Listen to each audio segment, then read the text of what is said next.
5वां प्रश्न।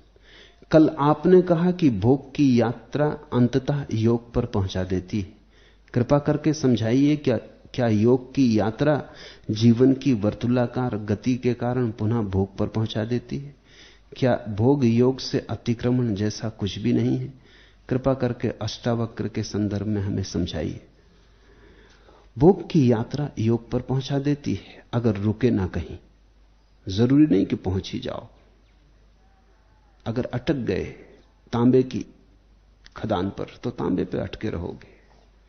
भोग की यात्रा पहुंचा देती है ऐसा मैं नहीं कहता, पहुंचा सकती है। खोजे जाओ, अटको मत, रुको मत, बढ़े जाओ, चले जाओ, तो भोग की यात्रा पहुंचा देती योग पर। फिर योग में अटक गए अगर, तो प्रश्नकर्ता ने ठीक बात पूछी। अगर योग में अटक गए तो फिर भोग में गिर जाओगे। इसलिए तो योगी स्वर्ग पहुंच जाता। स्वर्ग यानी भोग। कमा लिया पुण्य, पहुंच गए स्वर्ग, खर्चा करने लगे। इसलिए तो जैन बौद्ध कथाएं बड़ी महत्वपूर्ण हैं। जैन बौद्ध कथाएं कहती हैं कि जब स्वर्ग में पुण्य चुक जाता फिर फेंक दिए जाते, फिर संसार में। स्वर्ग से कोई मुक्त नहीं होता, मुक्त तो मनुष्य से ही होता है। ये बातें बड़ी महत्वपूर्ण हैं। इसका अर्थ यह हुआ कि अगर योग में अटक गए तो फिर भोग में गिरोगे। कितनी देर तक योग चलेगा? वर्तुलाकार है जीवन की गति। तो जैसा मैंने तुमसे कहा भोग में मत अटकना, तो योग, अगर योग में ना अटके तो अतिक्रमण, तो तुम साक्षी भाव में प्रवेश कर जाओगे। तो न तो भोग में अटकना, क्योंकि भोग में भी अटकाने के बहुत कारण हैं, बड़े सुंदर सपने, और योग में भी बड़े सुंदर सपने हैं। पतंजलि ने उन्हीं का वर्णन किया विभूति पाद में। बड़ी विभूतियां हैं, बड़ी सिद्धियां हैं। उन सिद्धियों में अटक जाओगे तो जो योग में अटका वो आज नहीं कल भोग में गिरेगा। तुमने शब्द सुना होगा योग भ्रष्ट। योग भ्रष्ट का क्या अर्थ होता है? योग भ्रष्ट का अर्थ होता है जो भोग में से बढ़ के योग तक पहुंच गया था लेकिन फिर योग में अटक गया। जो अटका वो फिर गिरेगा, वो योग भ्रष्ट होगा, वो नीचे आ जाएगा। योग में कोई रुक नहीं सकता। या तो नीचे आओगे या पार जाओ। रुकना होता ही नहीं है। या तो आगे बढ़ो या पीछे फेंक दिए जाओगे। जगत गति है, इसमें रुक नहीं सकते।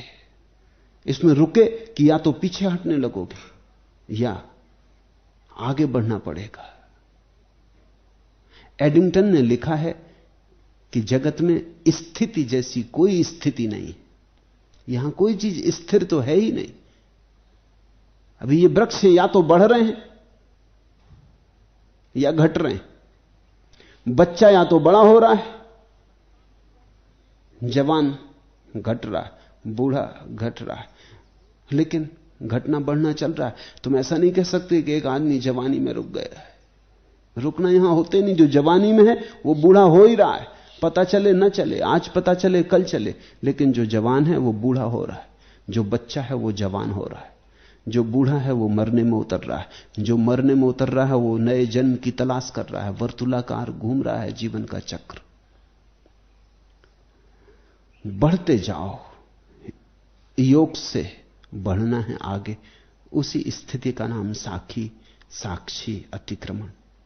उसके पार कुछ भी नहीं है, क्योंकि साक्षी के पार होने का कोई उपाय ही नहीं। साक्षी का अर्थ है आखिरी जगह आ गई। जिसके द्वारा तुम सब देखते हो, अब उसे देखने का तो कोई उपाय नहीं है। तुम आखिरी पड़ाव पर आ गए, केंद्र पर आ गए। तो तीन स्थितियां हैं, भोगी की, योगी की, और जो अतिक्रमण कर गया। कहो महायोगी की या महाभोगी की, कोई भी शब्द उपयोग कर सकते हो, लेकिन वो दोनों से भिन्न है। जिंदगी न जन्म के साथ पैदा होती है, न मृत्यु के साथ मरती है। जन्म लेकर वह जिसे खोजती है, मरकर भी उसी की तलाश करती। और ईश्वर आसानी से हमारी पकड़ में नहीं आता। उसकी कृपा यह है कि वह हमें जन्म देता और फिर मारता है, जन्म और मरण दोनों खराद के चक्के। ईश्वर हमें तराश तराश कर संवारता है, और जब हम पूरी तरह संवर जाते हैं, ईश्वर अपने आप को हमें सौंप देता है। समरी मुक्तियां केंद्र से अलग नहीं रहती। ईश्वर या तो उनमें विलय होता है या उन्हें अपने में लीन कर लेता है। वो जो अतिक्रमण की दशा है, वहां दो घटनाएं, वो भी दो कहने को एक ही घटना। क्योंकि बूंद सागर में गिरी कि सागर बूंद में गिर गया, क्या फर्क पड़ता है, एक ही बात है। या तो ईश्वर साक्षी में लीन हो जाता है या साक्षी ईश्वर में लीन हो जाता है। कबीर ने कहा है, हेरत हेरत है सखी रहा कबीर हेराई, बूंद समानी समुद्र में सोकत हेरी जाई। खोजते खोजते कबीर खो गया, खोजने वाला खो गया और बूंद सागर में समा गई। लेकिन तब उन्हें ख्याल आया कि कुछ बात चूक गई इसमें, तो उन्होंने फिर से यह पद लिखा, हेरत हेरत हे सखी रहा कबीर हेराई, समुद्र समाना बूंद में सोकत हेरी जाई। खोजते खोजते खोने वाला खो गया, कबीर खो गया, और अब समुद्र बूंद में समा गया। अब उसे कैसे निकाला जाए? दोनों बातें सच हैं। बूंद समुद्र में समा गई, यह पहला अनुभव, क्योंकि यह बूंद की तरफ से अनुभव है। हम तो अभी बूंद हैं। जब पहली दफा घटना घटेगी तो हमें ऐसे ही लगेगा कि बूंद सागर में समा गई। सागर इतना बड़ा, हम इतने छोटे, सागर तो हम में कैसे समाएगा? हमारी पुरानी छोटेपन की बुद्धि आखिरी तक खड़ी रहेगी। तो बूंद सागर में समा गई। लेकिन एक बार जब बूंद सागर में समा गई, तब हमें दिखाई पड़ेगा कि अरे कौन छोटा कौन बड़ा, यहां तो एक ही है। तब हम ये भी कह सकते हैं कि सागर बूंद में समा गया। अतिक्रमण हो जाए तो या तो तुम प्रभु में समा जाते या प्रभु तुम में समा जाता। दोनों एक ही बात के कहने के दो ढंग हैं। रुकना भर नहीं, वो रुके कि सड़े।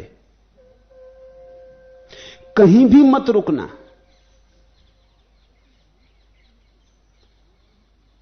जहां तक बन सके चलते ही चले जाना। एक ऐसी घड़ी आती है कि फिर जाने को ही कोई जगह नहीं रह जाती। वही जगह परमात्मा है, जिसके आगे फिर जाने को कुछ नहीं बचता। जब जाने को कोई स्थान ही ना बचे तभी रुकना। अगर तुम्हें जरा सी भी जगह दिखाई पड़ती हो, कभी थोड़ा और जाने को आगे है, तो चले जाना। जब तक जाने के लिए अवकाश रहे, रुकना मत, तो यात्रा पूरी हो जाएगी। और जिसकी यात्रा पूरी हुई वही घर आता है। घर आता यानी परमात्मा में वापस लौट आता है।